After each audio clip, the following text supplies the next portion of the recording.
जब Simon commission, क्योंकि 1919 के कानून में ये एक प्रावधान था कि हर 10 साल के बाद जो पहला हफ्ता भारतीय लोगों को अधिकारों का दिया गया है, उन अधिकारों में 10 साल के बाद समीक्षा होगी और फिर समीक्षा के बाद लोगों को और कितना अधिकार बहाल किया जा सकता है उसको अभ्यास करने के लिए अंग्रेजों ने 1928 को साइमन कमीशन भारत में भेजा। ये जो साइमन कमीशन भारत में भेजा गया, ये साइमन कमीशन सारे देश भर में ढूंढ ढूंढ कर अभ्यास करने लगा। उसी दौरान वो भारत में भी आए थे और भारत में आकर उन्होंने इसका अध्ययन करने की कोशिश की गई थी।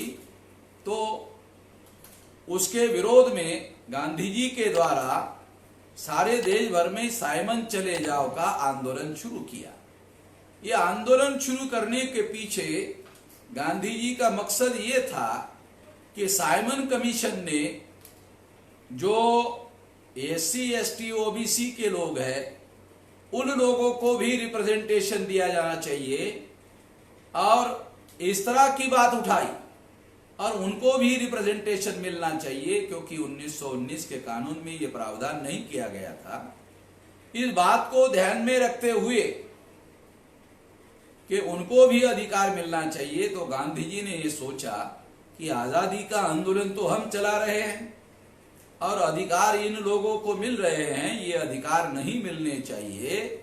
इसलिए बाल गंगाधर तिलक की तरह गांधी जी ने भी साइमन कमीशन चले जाओ इसका आंदोलन शुरू कर दिया।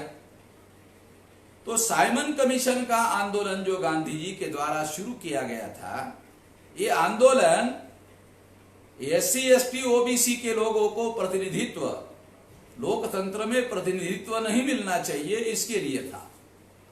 और इसलिए इस बात को ध्यान में रखते हुए ये एक महत्वपूर्ण बात है कि इस बात को ध्यान में रखते हुए ये आंदोलन चलाया गया था। तो बाबा साहब आम्बेडकर ने साइमन कमीशन का स्वागत किया। 2 आदमी थे जिन्होंने भारत में साइमन कमीशन का स्वागत किया था। एक आदमी था लखनऊ का शिवदयाल सिंह चौरासिया और दूसरे बाबा साहब आम्बेडकर। तो इस तरह से शिवदयाल सिंह चौरासिया ओबीसी के थे, तंबोली जाति के थे और बाबा साहब आम्बेडकर अछूत समुदाय से संबंधित थे। अब तक उनको शेड्यूल कास्ट ये शब्द प्रयोग नहीं किया गया था।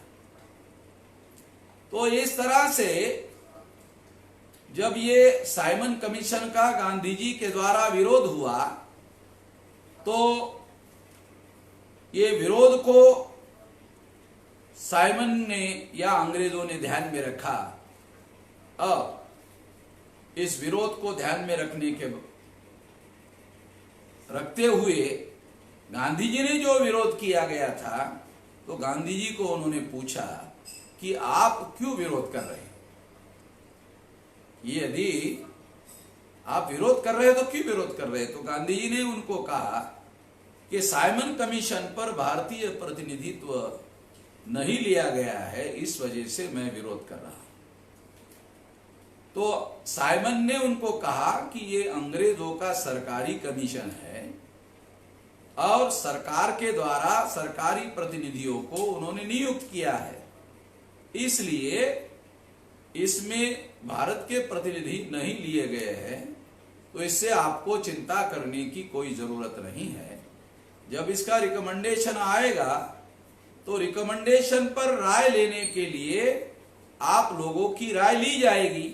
राय लिए बगैर कोई फैसला अंग्रेज लोग नहीं करेंगे, तो इसका विरोध आप टाल दीजिए। तो इसके बाद गांधी जी ने उस आंदोलन को, उस विरोध को पीछे लिया और उसके बाद साइमन कमीशन ने रिपोर्ट दे दिया। बाबा साहब आम्बेडकर ने 1930 को कालाराम मंदिर का सत्याग्रह शुरू किया। जब कालाराम मंदिर का सत्याग्रह शुरू हो रहा था, उस दौरान उन्होंने एक महत्वपूर्ण बात कही कि चौदार तालाब के सत्याग्रह में हमने जिन लोगों को समान अधिकारों की मांग की थी वो अपना सर पत्थर को टकराने वाली बात थी।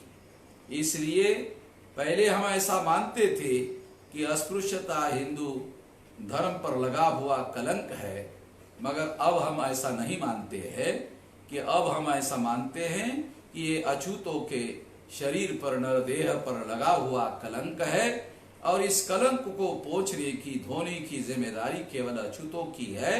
इसलिए अब हम अपने अधिकार अलग से हासिल करने की कोशिश करेंगे। ये लड़ाई उन्होंने शुरू की थी।